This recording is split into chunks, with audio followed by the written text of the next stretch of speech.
So much. Yeah. George?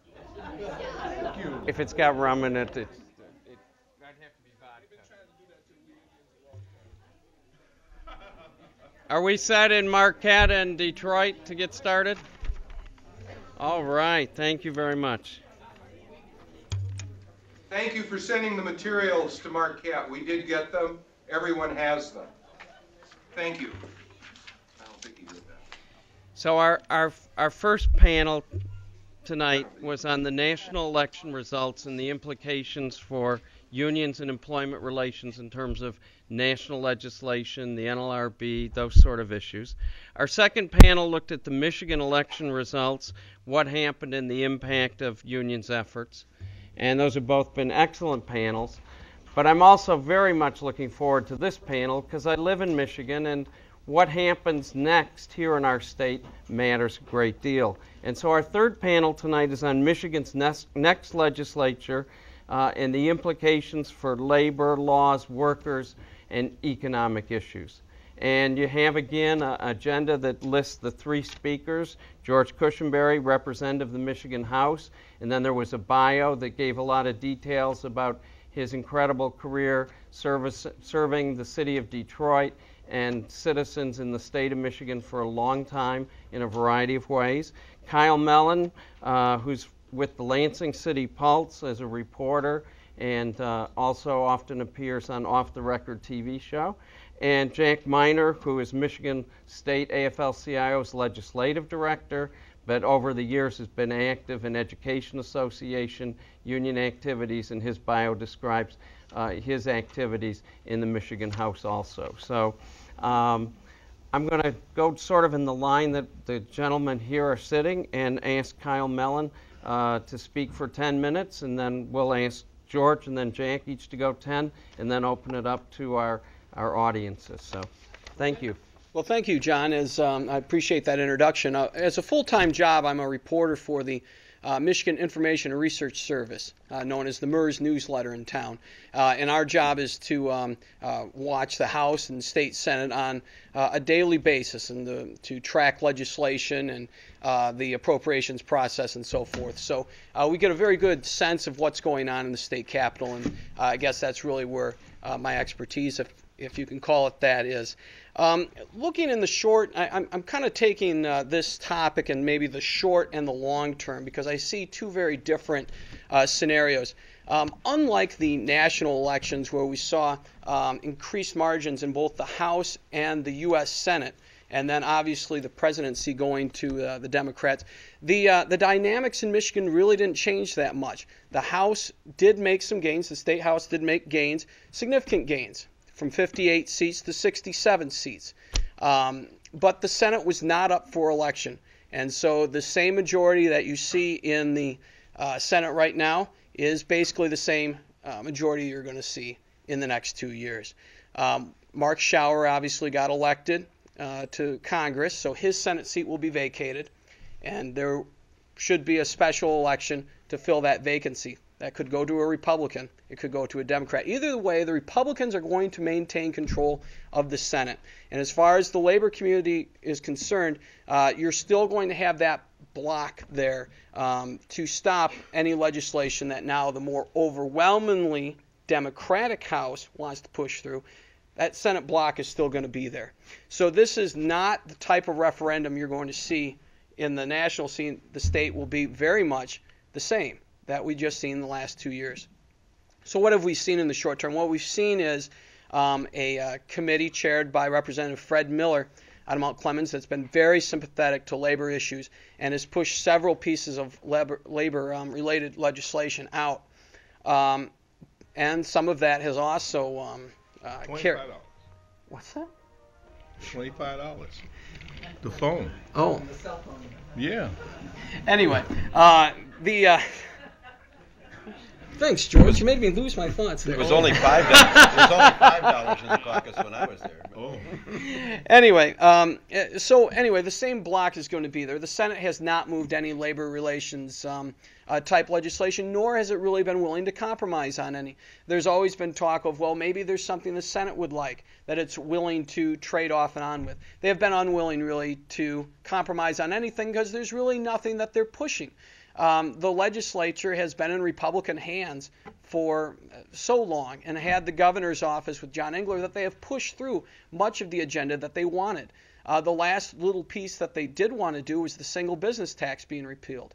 The single business tax was repealed. And after that was repealed, we had the phone. Anyway, after we had the single business tax repealed, we had an enormous hole in the budget, and that needed to be filled with a new business tax that actually raised more money. So that was actually a win for the Republicans after all. So in the short term, I don't see a lot of gains in the state legislature for the labor movement, quite frankly. The long term, I think there is some cautious optimism, but on the horizon, there's got to be concern about movement for right to work. I think that's the big 800-pound gorilla that's out there. Republicans feel that that's their trump card, especially with the auto industry going before Congress, having to air its cost problems out in front of everybody. There's been a lot of criticism about how much union workers make, how much the UAW has been able to get on behalf of its members and its workers. And that criticism is going to feed into some public sentiment if the economy doesn't improve. And the unions could find themselves as scapegoats if the economy doesn't turn around, particularly since the Democrats are in charge of the governor's office and now are in control of Washington. Republicans could use that right to work issue in 2010. Obviously not with legislation, because the Senate could do something with it, but it would be stopped by the House, and it's questionable whether they would have enough support even in their own chamber to move it. But we're talking ballot initiative. There was some talk of doing it in 2008, but in a presidential year where change was the message, there was a feeling that it would get shot down and get thrown out and they would blow their chance, and it didn't go anywhere. The eye is now on 2010. Maybe 2010 would be more productive. Maybe the public sentiment will change back around to, you know what, the Democrats maybe don't have the solutions either. Maybe unions are and maybe that's a problem. I think in the long term, that's something that needs to be looked at. That's kind of my synopsis of things, and I would turn it over to my esteemed colleague, Representative Cushenberry, who I'm sure has some insightful comments. Well, thank you. As a local 79 member of SEIU, it's a pleasure to be with my brother and sisters of the labor movement. We're still in an ideological war. There are some people who want to make workers the problem. There are people who stood on the floor of the House as they left today talking about workers make too much money in Michigan, we got too many benefits. We're in a war. This is a war for the soul of America. And I thought we would be in better shape. I'm proud of what we've done in the state of Michigan. That's all I can really speak for is just money. I don't have nothing to do with all these details, but I do have something to do about the finance and how the state spends its money. I learned a long time ago, having worked with Buddy Battles, Nelson Jack Edwards, having worked with people that brought me along to educate me about why it was important for working people to work together across racial lines, across geographical lines, across lines generally, so that we can reasonably put together a program that shows that people can do well and our enterprises can do well too. Doesn't have to be one or the other. And for too long that's been the case. And then they stir up your emotions. And I lived through what became Reagan Democrats. Scared me.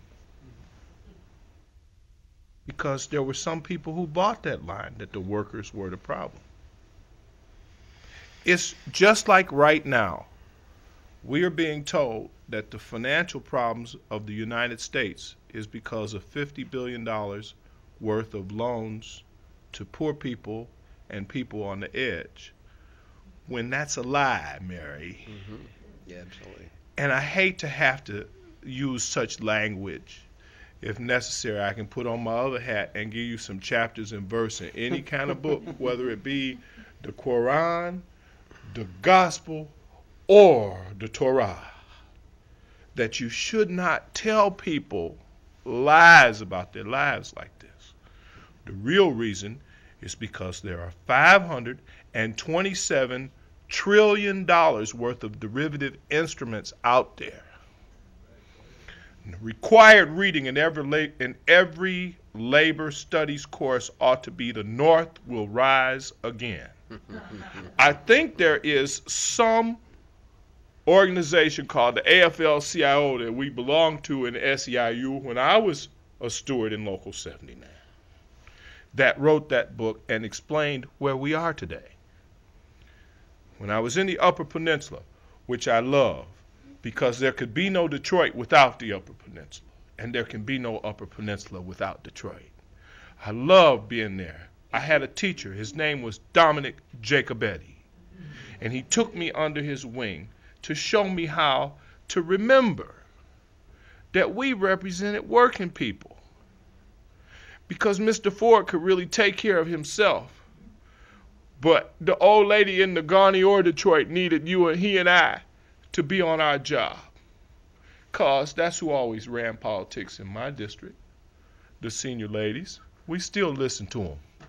That's where I get my direction from. I can't be bought because they done already bought and paid for me. Money in the politics today. It's a horrible situation with this term-limited legislature.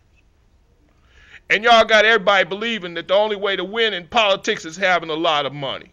Barack Obama, just to prove that you don't have to have all that money, you can get the little money to win, but you got to say things that make sense to working people. I got into a fight the other day because I told somebody I don't care what name is on the paycheck for the working people. Whether it's the state of Michigan or General Motors is irrelevant to me. The key is people need jobs. And we have to have economic activity that gives us the opportunity to grow and to protect and enhance the arts, whether they be the useful arts or they be the performing and visual arts. We have to encourage people to want to move from wherever they are. My dad, George Cushingberry Sr., was a UAW pioneer. He worked at Dodge Truck. And they always talked to me about just the basic things of working people's rights. You should be able to get a fair wage for a fair day's work. You should be able to give your opportunity to grow and develop and improve yourself. You should feel comfortable that your service is appreciated by people. Just because we work in the public sector does not make us pariahs. Well, term limits has made the process of legislating dysfunctional because nobody studies history. And instead of simply saying that, too many of us want to get into internecine wars with one another and to spend millions of dollars when we needed those millions of dollars in the streets trying to help people organize like Barack Obama just did. I hate to have to ask anybody for money. I should never have to ask a union for a nickel. They should be the ones leading the way for me, because this man and everybody down there will tell you that you don't have a better friend than me. But if you look at your contributions, you won't find my name. What sense does that make? You want to make me have to go ask business people for money? Is that what you're trying to do? This is the heart and soul of this indictment today. The line. Where is the line in raising money for campaigns? How